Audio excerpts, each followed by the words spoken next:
So today we have a few items on the agenda. The first one is the state plan modification, the WIOA combined state plan modification, which follows a presentation from Clay. And then we're going to dive into some of the work group assignments. These are based off of the initiatives that I'd sent out earlier and we shared during the retreat. And then if we have quorum, we have a couple of consent agenda items to take care of. So with that, I'll let Clay go with his presentation first. Go ahead, Clay. Thank you, Venkat, and it's really great to be here at this meeting. And I am not on mute. That's good. But I did want to check in really quickly, Todd. Do you want me to go ahead and continue even though we won't yet be able to approve the plan? Well, I'm just thinking, Kim Parker said she is going to be joining here in a few minutes. That leaves us one short. So okay, well, go ahead. I mean, I don't know what else we could do. We could maybe, I guess, shift to the conversation about the breakout groups and sort of talk about that, Venkat, or we can just proceed. I'm sort of running out of options, Clay. I don't even know if we're going to get it, but it might just be respectful to share what you've got thus far. Sure. And if we don't happen to get to quorum, we're going to have to reschedule anyway. So okay. I don't know. It's sorry, so very Venkat, were you going to say something? Yeah, I was just saying that I just saw that Steve and Skip joined. So do we happen to be at quorum? One more. Oh, Need okay. one more member. Okay. Kim said she would be jumping on momentarily. Okay. And Kim won't need any catch up on the state plan. So maybe I'll go ahead and go. Yeah. Makes sense. Thank you. Okay. So again, thank you for me being here. Sorry for the logistical concerns. Today, I just wanted to talk to you a little bit about the combined state plan modification, the process and what was contained in it and what the next steps are from here. So first of all, just a real quick overview. This modification is required by the Department of Labor, by WIOA. Every 4 years, all states are required to submit a state plan that includes all the partners to the workforce system. Different states have different sets of partners. Ours is fairly extensive compared to some other states. That's why we have a combined plan. Others have a more limited set of partners and they are called a unified plan. Ours is combined and we submitted it in 2024. Every 2 years of a 4-year plan, you're required to submit a modification. Our modification was delayed in terms of submission slightly because the requirements from the federal government for what should be contained in the modification didn't come out until very late, I think. They came out in mid-February, maybe early February, and the required submission date was early March. And so in sending those out kind of late, the Department of Labor did acknowledge that there would potentially be an opportunity to delay submission to the end of April, and we took advantage of that option, and Oregon was approved to submit later. The original plan, these are all links, so when you get this PowerPoint, if you wanted to take a look, you could look at the original plan. As I've mentioned before, it is a very extensive plan because there are so many required components to it. So it is not easy reading at all. It is around 500 pages when you add everything together. Part of the reason why we have such a long plan compared to some other states is because some other states have created sort of plans on top of the required components so that they simplify and streamline the information for public consumption. I'd like to see us do that in the future. And that would make the state plan much more accessible. Another thing that gets into our extended length is that we have two vocational rehabilitation entities. And so that is a fairly long program specific section in and of itself. And so then you double that. So at any rate, the original plan is here for anyone who would care to take a look at it. The modification document is, modification document is here. It includes only the information that was changed within the document. It does not include the whole plan, but because both vocational rehabilitation and the Department of Human Services and Commission for the Blind made changes to their plan, those two sections are included. So it is still a fairly lengthy document. The information up front could be, is definitely more accessible. This link was distributed for public comment, and I'll talk about that in just a minute. If you're really a glutton for punishment, you can look at the required elements that are prepared by the Department of Labor for what is required to be included in a modification.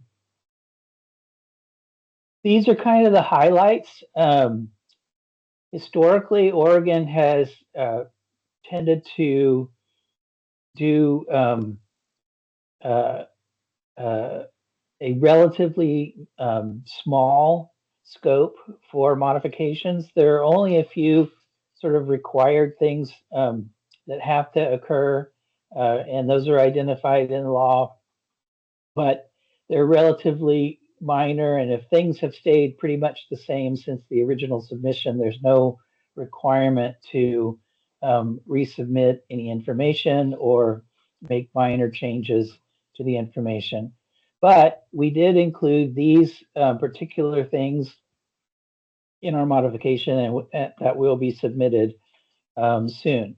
So first of all, the WTDB strategic plan and scorecard alignment. We asked all agencies that are partners to the plan to provide information regarding their support for and alignment with the strategic plan imperatives and the vision and mission of the WTDB. We also asked all the agencies to respond to the scorecard and how they can contribute to helping to accomplish those. And those are included, those responses are included in the modification. We provided updated labor market information. This is prepared by the Employment Department and once again did a great job of including that information in the state plan. We included some updated information regarding the state plan, the WIOA state plan, and the CTE state plan. This was one of the key elements that the federal government allowed extensions on the submission of modifications, is that they had a desire that there would be additional work on WIOA and CTE alignment. There was a lot of emphasis at the federal level to actually incorporate the CTE state plan in the WIOA state plan.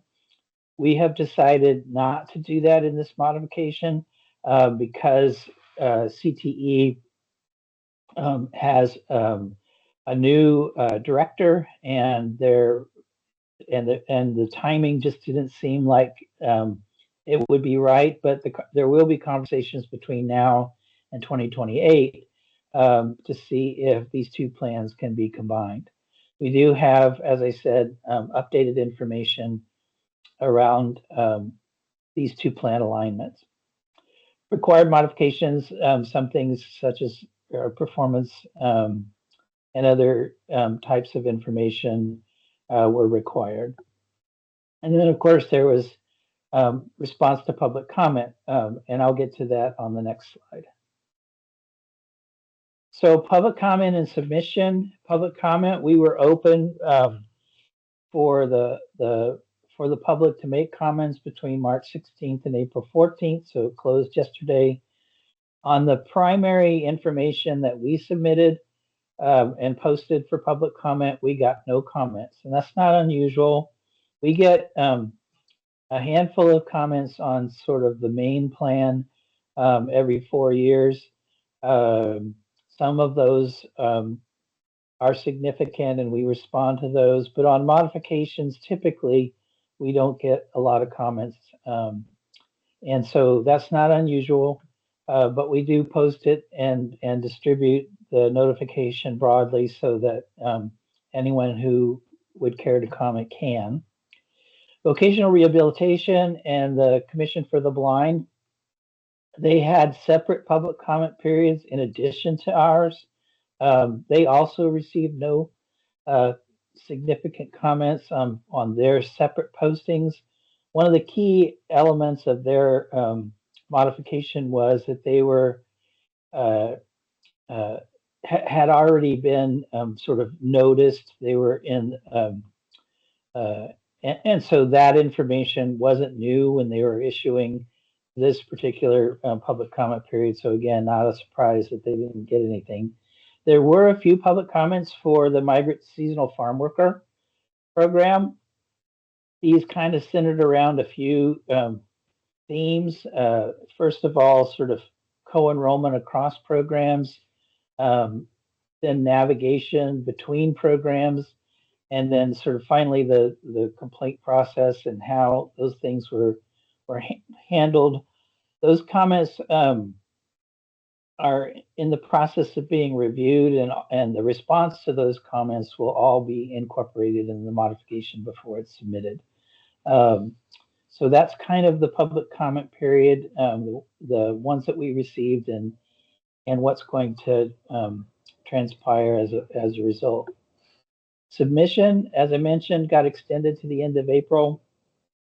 I anticipate that the modifications will be loaded into our portal for submitting plans to the federal government next week, and that all of those submissions will be gathered, uploaded, and submitted by that time. Then the Department of Labor has 90 days to complete the review. One of the things that they might, again, they might have a comment around the CTE and WEO estate plan alignment, because there was sort of a high emphasis on that particular element. Otherwise, we'll just have to wait and see. Typically, we get a few comments, questions from the federal government. We respond back and then receive approval in the 90-day time frame. So first, I'll stop to see if there are any questions. Thank you, Clay. I was clicking on the link that was in the presentation materials and see that it is a 283-page document. So my question really was around what has happened historically with the Department of Labor when they review it. What kind of questions or feedback do they typically come up with, and what's the process like? Well, typically they'll come back with if we missed anything, they'll identify, those kinds of things. Typically, they do not come back with sort of nuanced qualitative comments. They will, they respect the fact that each state is going to implement programs the way that the governor is according to the governor's priorities and the Workforce and Talent Development Board's priorities, in our case, as the state board. And so they don't typically get into that kind of a conversation or ask questions in that arena, but they will ask questions around sort of compliancy issues, missing parts kinds of issues. And typically we can respond to those fairly quickly and completely, and then they're satisfied. Okay, thank you. Any questions for Clay? Steve. So are they just reviewing the plan for compliance only? Well, I wouldn't say that. I would say that they do have expectations about the kinds of programs that are offered, um, the strategies that are implemented, the priorities, the engagement with a variety of partners and employers. Um, they do have concerns about those kinds of qualitative issues.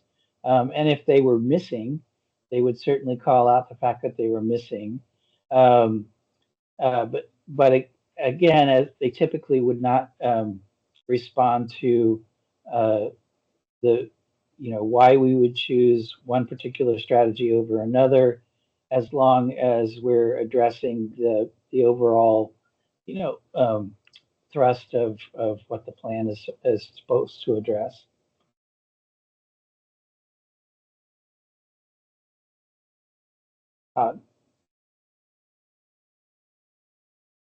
Oh, thanks, Clay. Could you talk a little bit more about the interplay between this midpoint modification and the local boards and the local plans to degree there is some? Yeah.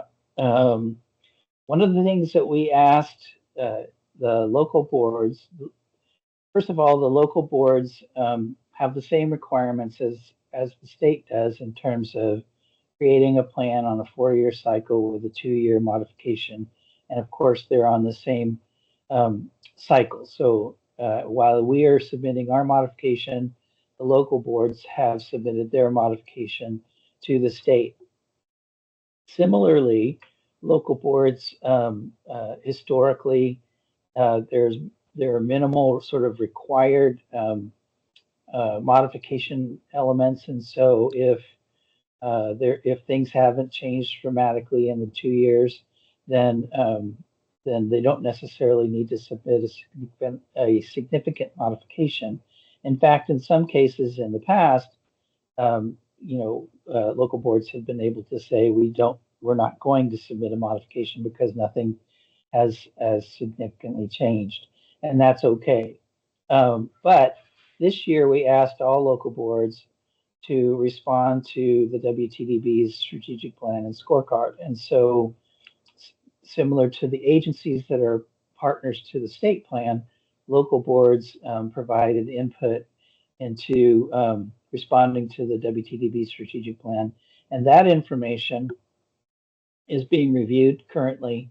And that will come to you in June when we bring those modifications to this board for approval.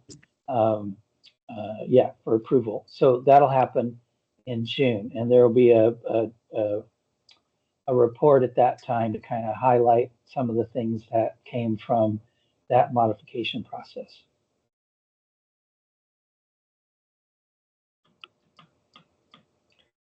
Well, if we have quorum, then I recommend that the board approve the combined state plan modification that will be submitted by the deadline of April 30th. Thank you, Clay. So I'd like to ask for a motion to approve the combined state plan modification submission to the DOL. So moved. Thank you, Kim. And is there a second? I'll second it. Sorry, who was that? Josh. Josh. Hey, Josh, thank you. Anyone opposed? Steve, go ahead. Steve is opposed. So I need clarification between the WILA plan and the workforce talent development plan and how those two correlate. Well, I'll start, Steve, and then obviously Venkat and Todd can jump in with additional information. The WTDB strategic plan is essentially the strategic, the vision and the strategic goals for the state plan.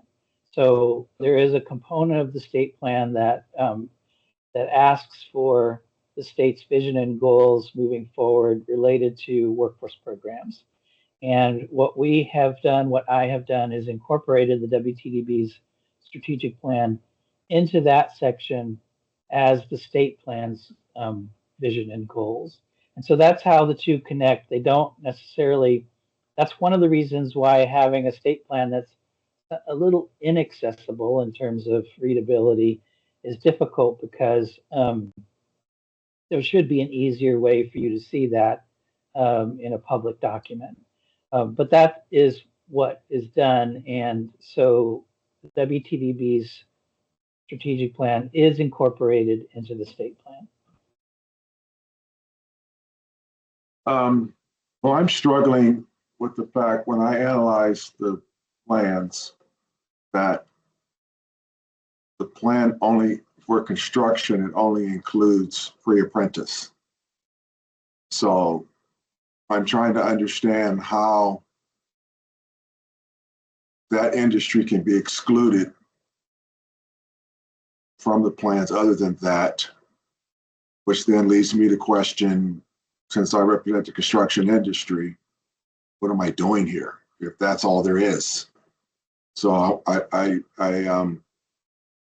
terms of me approving of a plan that construction is basically not in, makes it kind of tough for me to say either one of the plans are working towards a comprehensive workforce talent development plan for the construction industry.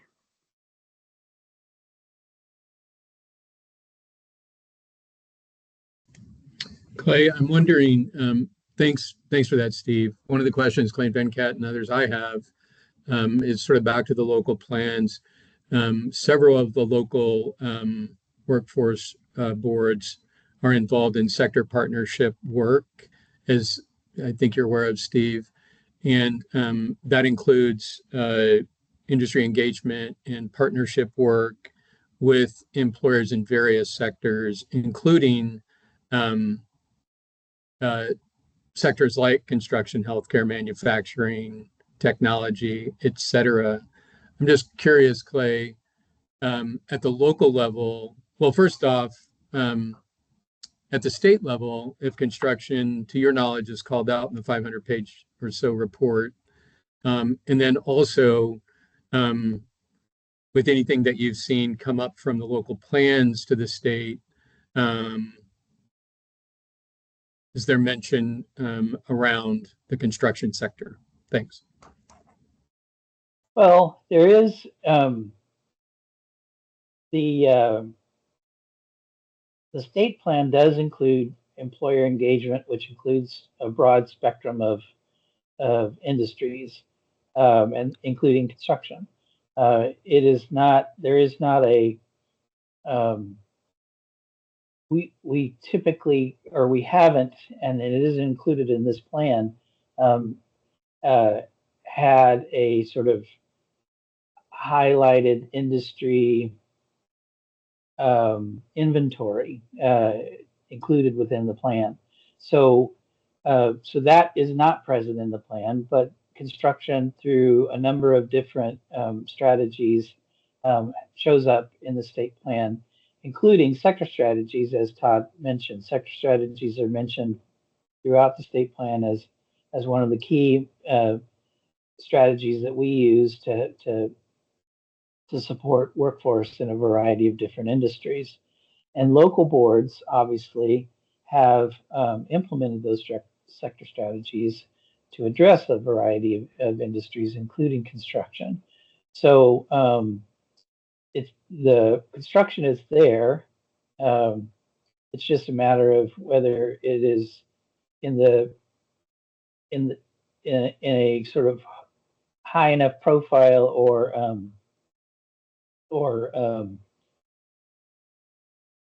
well, I guess I don't know where I was going with that one. It is in there, and it is in local plans. Steve, oh, sorry. I was just going to jump in on the back end. Thanks, Clay. I just, for example, Steve, went to the local plans on the WTDB page to the link that Clay's got on our site under policy and planning. And I just clicked the first local plan that popped up and did a search for construction. And that plan was East Cascades Works. And there is a section with pretty good reference to data points and the sector itself included in East Cascade Works. That's one example. I don't know what holds true. Maybe Kim Parker Generis has some intel. She might share information she can share, but that's just the first example I tried to grab and up pop construction. I'll pause now and just do a quick word search on the state plan. Thanks.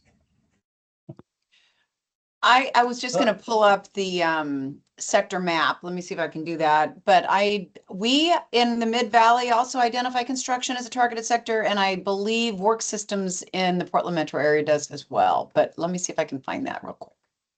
Well, and one thing to note too is that the industry engagement and the priorities for industries that we address aren't necessarily aren't necessarily something that's going to pop up in a significant way during a state plan modification. And another thing that will be important to know or to note is that the talent assessment that is currently being developed to be completed by the Talent Summit in May will include a methodology to identify priority industries and priority occupations. And that methodology will be something that we would replicate in the future to help prioritize investment in a variety of different programs and strategies and to promote those different industries and occupations. And that is one of the areas where I know that construction will pop higher to the surface and be more prominent. And I think that information will be really valuable as we go forward. And it will be incorporated into future state plans and local plans. Kim, do you find anything? Not initially. I'm still looking. Hang on.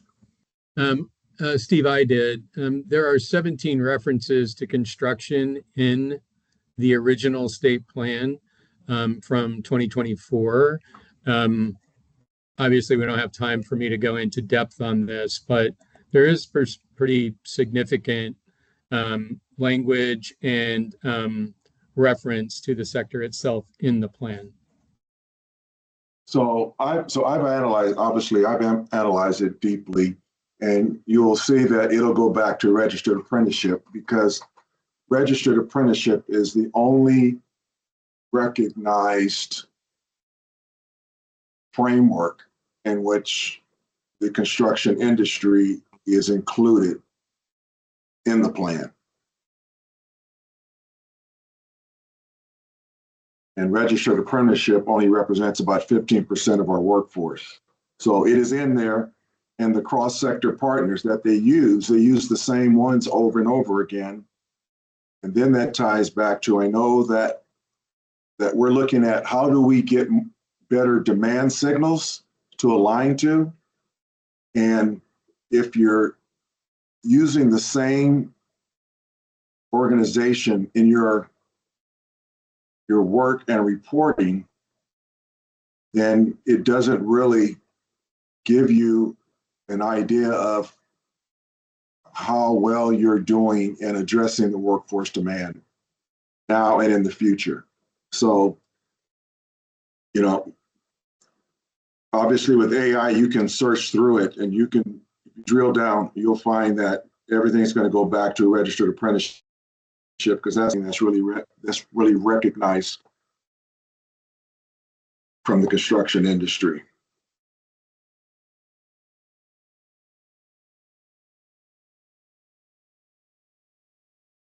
So Yeah, as Kim and Todd are pulling up further information, Steve, is there some language in the modifications that you would recommend adding for this particular motion, or should we table it? Well, if I'm voting on some, I'm trying to understand what I'm voting on. If I'm voting on accepting a plan that does not really address the sector that I'm connected with, I don't know how I can accept a plan that doesn't, that excludes Okay. significantly one of the most important sectors. Okay, so I guess I'm asking if there is a modification that you would suggest now to be included in the state plan that we could proceed with a motion. Otherwise, should we table it and come back later? Is there a specific modification you want to add or want to propose? I don't. You can proceed with the motion and then everybody votes. Okay. So process-wise, Todd, what happens to a motion if one person opposes? It would go back to public meeting law, and what's required here is a quorum and then a majority vote. So if the majority of the folks here today that comprise the quorum vote to accept it, then the motion carries. Okay. Looks like Kim posted something in the chat. All boards have identified construction with the exception of Northwest Oregon. Yeah, I Okay. just sent the map to Aaliyah, so that would be awesome if you could send it out so everybody has that. It's the most up-to-date map of the 9 local board areas and our targeted sectors. And then Venkat, if I could jump back in, Steve, I guess my take on things would be, from a staff perspective, if you have information that you would like to share with the staff, well, for that matter, for your entire board on construction, so that we have that for future efforts and planning and reporting. I think that I know I would welcome that. I think Clay, I don't mean to speak on Clay's behalf, but I think that that would be a good thing. So if you're inclined to do that, that would be great.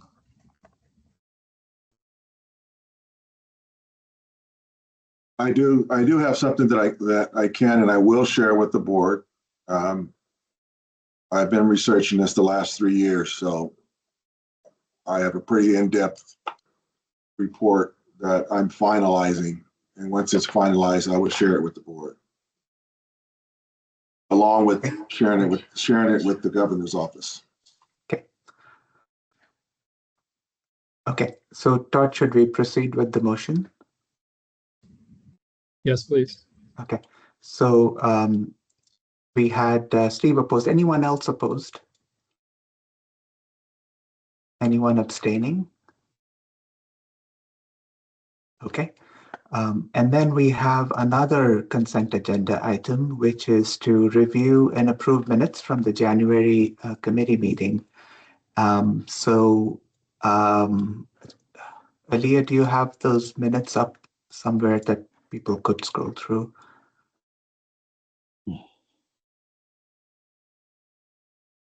You can find them there, and then I'm also going to go ahead and put a link in the chat. Okay. So that if you'd like to look at them on your own time, you can. Okay. Thanks. Okay, so I'd like to ask for a motion to review and approve the minutes from our January committee meeting.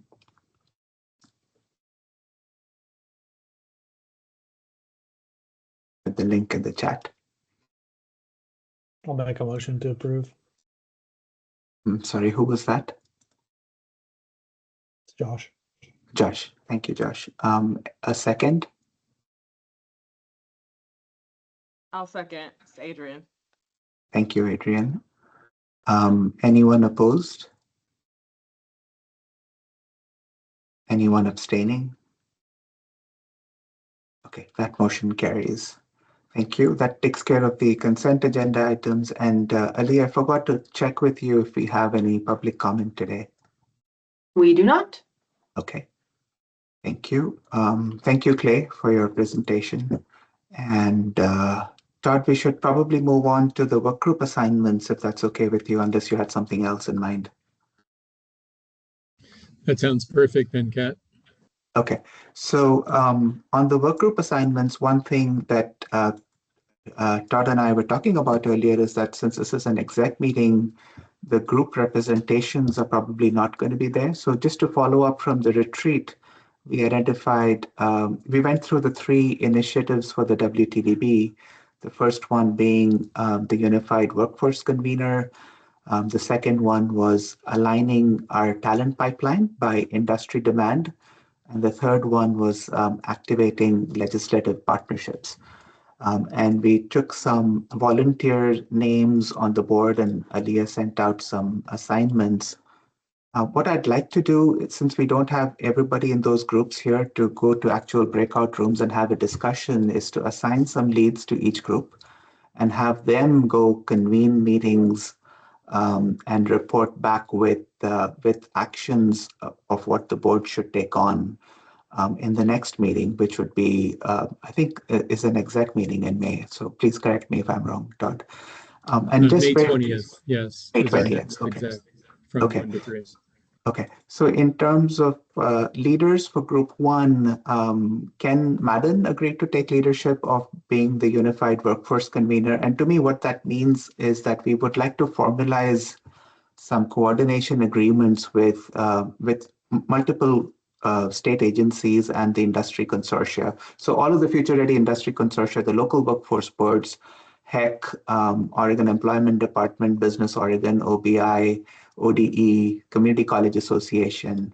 And then we would like to engage with them and then have some unified reporting to the governor's office. And one other request is for the governor herself to come and address this board annually to communicate her statewide priorities and reinforce the board's strategic role in meeting those priorities.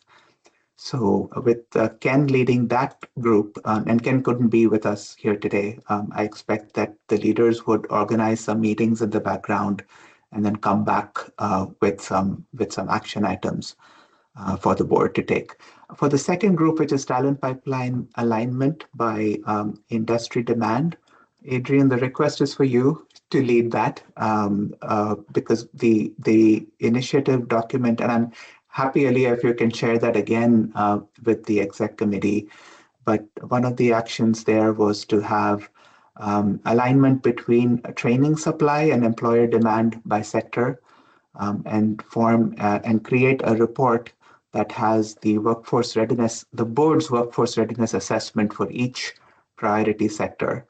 And what our recommendations are for curriculum updates, pilot programs, any new pathways or policy changes, and come up with some early warning indicators if talent constraints we think will slow economic growth. And so that would be group number 2. And then finally for group number 3, Andrew pointed out that he was listed in multiple groups. So Andrew, what the request for you was to lead group 3, where we want to activate some legislative partnerships.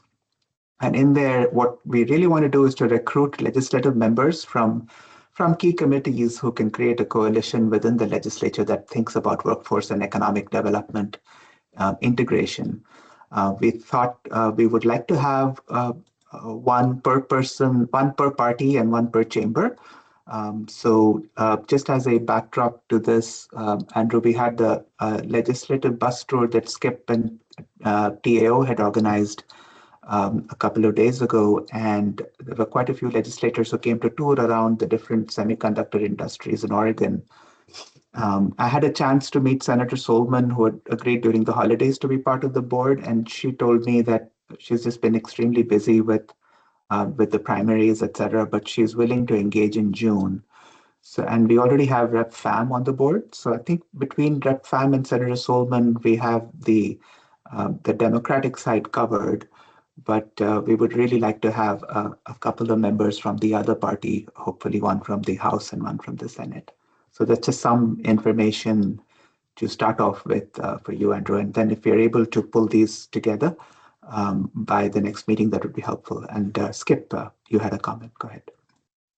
Yeah, just one additional thing to add is that the Senate President was also there, Rob Wagner, and he mentioned that he'd be happy to also help with some outreach on the Republican side too, if we need to kind of, as our statutory mandate requires, kind of round it out equally with a representative from the Senate as well as the House on both the D and the R side.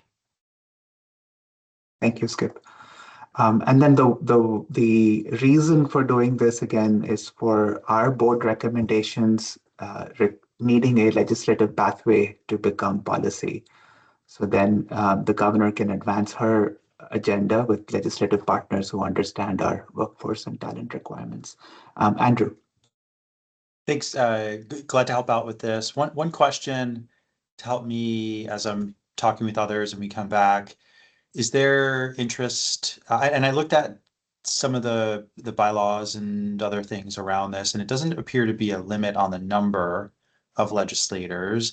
I know, Venkat, you said targeting one member per party per chamber. Are we open to more than that? For example, there's a House Democrat who might be particularly well suited to do this in addition to the current representative. If we're open to that's one thing. If not, it's another. Yeah, I think we are open to that.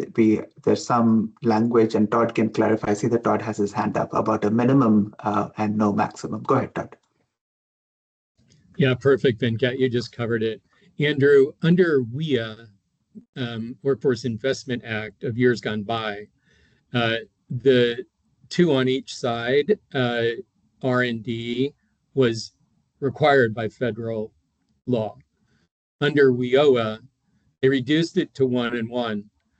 The state board here in Oregon decided, even though that requirement dropped in total required participation by the legislature, to continue to maintain the 4 mix. So regardless, we are in compliance with federal law. State statute is similar in terms of 1 and 1, but our bylaws provide a little wiggle room, as you might have noticed. So just FYI.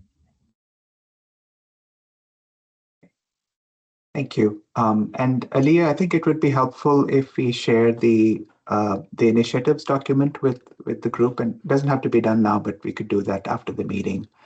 But the action here would be for the leads of each of these groups to come back at the May meeting and tell us how we can operationalize each of these initiatives. So that way we save some time and not have to go to breakout rooms today.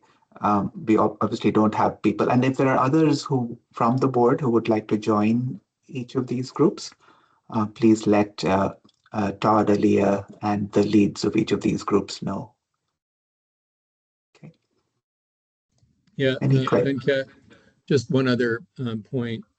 You may have noticed that I was listed under Group 1. That was because Ken Madden suggested that I, as staff, be there to capture notes, etc. So, question for the group, Venkat, would you all prefer? I mean, I think Aliyah could probably weigh in on this as well. I want to make sure that we abide by public meeting law. So if we, in each of the groups, would assign a staff person, me, Clay, and Aliyah, for example, to attend as well, that would make sure that we capture notes, minutes, and record those and file those. So just tossing that out. That's fine with me. Okay. Looks like we have Steve and Sandarya volunteering. Thank you both. Okay, Todd, any other agenda items that might have popped up, or should we move towards adjourning the meeting? Yeah, thank you, Venkat, for giving everybody the gift of time. And then I'll just make a shameless plug on behalf of the entire WTDB to circle on your calendars the May 19th Talent Summit here in Salem. Venkat and Skip will be featured prominently. So we'd love for you to register and attend if you haven't already registered. Please go to our website. You can find it the minute you pull it up. It's top left, and all the information you need is right there. Just an FYI, I think we're about to set a record in terms of attendance. We're 5 weeks out, and we already have well over 400 people registered. We've never been that far along in our history since 2018. So excited about strong support and attendance, and look forward to seeing you there. Thank you, Todd. I just wanted to give a very brief update that Skip and I were invited to the Prosperity Council meeting this past week to engage on a discussion around workforce. So they had 3 focus areas that they've been talking about. One was the business climate, the second was workforce development, and the third focus area was around tools for growth. And so this meeting was entirely about workforce. So we had a chance to share some of our thoughts, which I thought was good to get the WTDB involved. And my input to them was mostly around our human skills and Oregon employability skills and embedding AI fluency across our full talent pipeline, how we can strengthen some of our K through 12 foundations, and how we align training tightly to real employer demand. So I sent those off in an email. And Skip, if I don't mean to put you on the spot, but if you'd like to share something about the Prosperity Council, that would be good for the board as well. Yeah, I would say in terms of some of the themes that came up, what was really useful was this emphasis around, again, seeking greater alignment between workforce and economic development priorities, and the fact that workforce is one of the 3 pillars, if you will, in terms of areas of focus of the Prosperity Council was also really great to hear. And I would say too that there's a bit of some opportunities too around, this came up a number of times from folks who were on the virtual meeting, is the need to take a holistic view, and in particular thinking about K-12 and some of the outcomes that folks are all struggling with, like how do we help Oregon vault ahead of where we are compared to other states, and that was another thing that came up prominently. I'd also say that there were some comments too about, going forward with Future Ready as well.